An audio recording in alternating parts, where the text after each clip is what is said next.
progenitor of modern cinema. So hi, I'm Hunter McCoach, and today I'll be showing you about my research topic. So a little bit of background and context behind my research. I'm entering filmmaking myself. I really want to study film.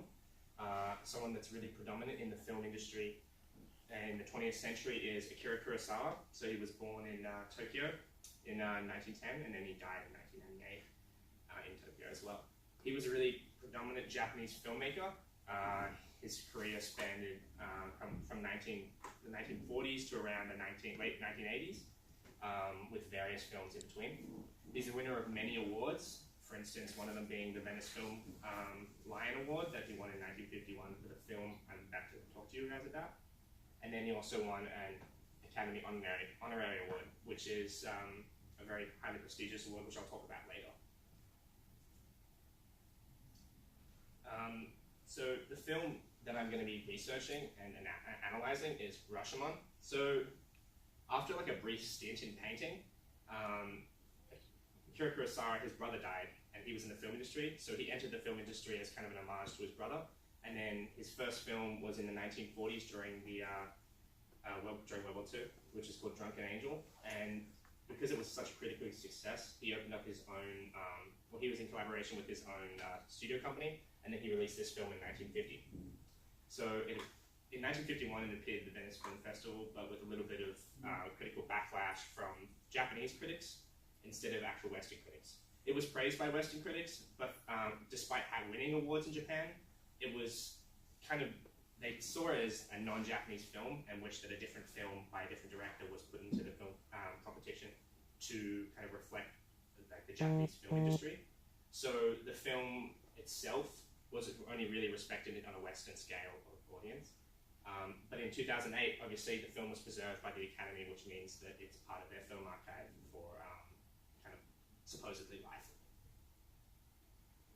So my research question.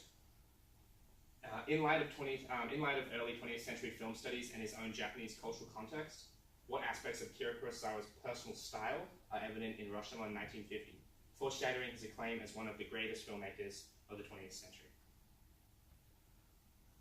So some terms that I will use in my paper and talking about him as a director and the film itself. One of them is oeuvre.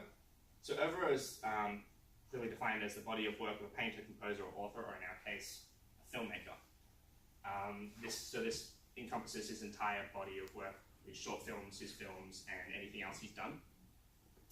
An auteur is a director who influences his films so much that it's people like Steven Spielberg or Quentin Tarantino. You know they're his films or their films because instead of being just a director and it's kind of like a storyteller or an author of a book, you know it's them because it's so infused with their own style and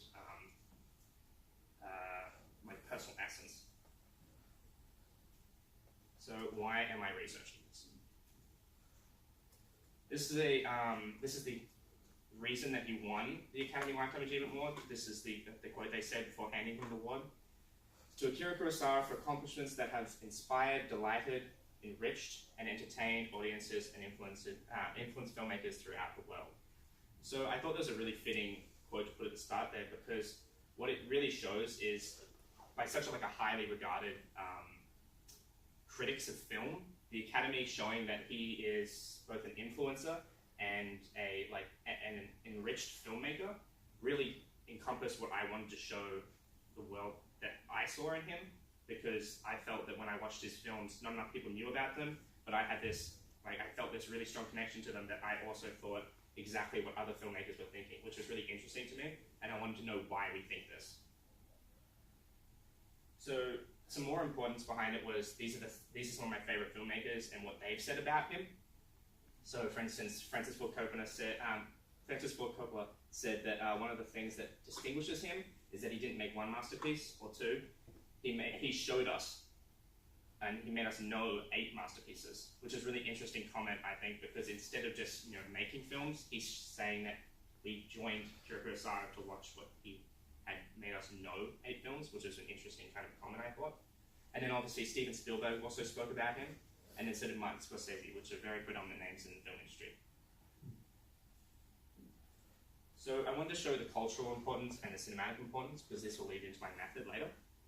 So I think the cultural importance of this is that we're furthering international understanding of Japanese cinema. I think that a lot of the film industry at the moment is very predominantly in Hollywood, and we're seeing in like the 21st century a little bit more of like a branching off from just Hollywood cinema, and we're seeing a lot more acceptance of cinema, for instance, now in China, and particularly in like the European countries. So I think like what my paper or my research I'd like to serve is a purpose of helping the Japanese film industry and its movement now with more anime. I want to show like how it can also be a predominant figure in like the film industry alongside Hollywood. And then with the cinematic importance of it, I want to create a source of educational research on this film because, like myself, I want to learn what made it so great and how I can be, how I can learn from this. And I want to see, but I also want to have it for not just film students like myself, but for film like any film goer alike. I want them to be able to kind of understand what makes this so great of a film, and not just because of the feeling they get, but also a little bit more of a cinematic importance behind it. My method is a method basically that I've kind of composed from both reading other people's analysis of film, but then also a kind of strange like lens method that I picked up from another person's research paper. So the method I'm going to use is kind of a lens method. I want to combine both 20th century film studies prior to 1950, and then I also want to his personal Japanese cultural context, and how these both reflect his style, and how his style is foreshadowed in the film Rashomon, so we can see in the future how his style was something that impacted each one of his films and that made them 8 pieces that we know and love. So what I mean by 20th century film studies is that prior to 1950s is that I want to see what did he differ from the status quo of film studies, and film studies being shots, composition, character archetypes, storytelling techniques, that kind of stuff. And then personal Japanese context, I want to see how, specifically for him, he was a artist before a filmmaker, so I want to see how his Japanese culture through his art is reflected in his films, and how this has impacted his overall style, which is what he brings that isn't a part of either of those bubbles, but is still present in his films. And then obviously I'll be analysing the film Rashomon, trying to see how this lens kind of fits in the film. And then that's pretty much it.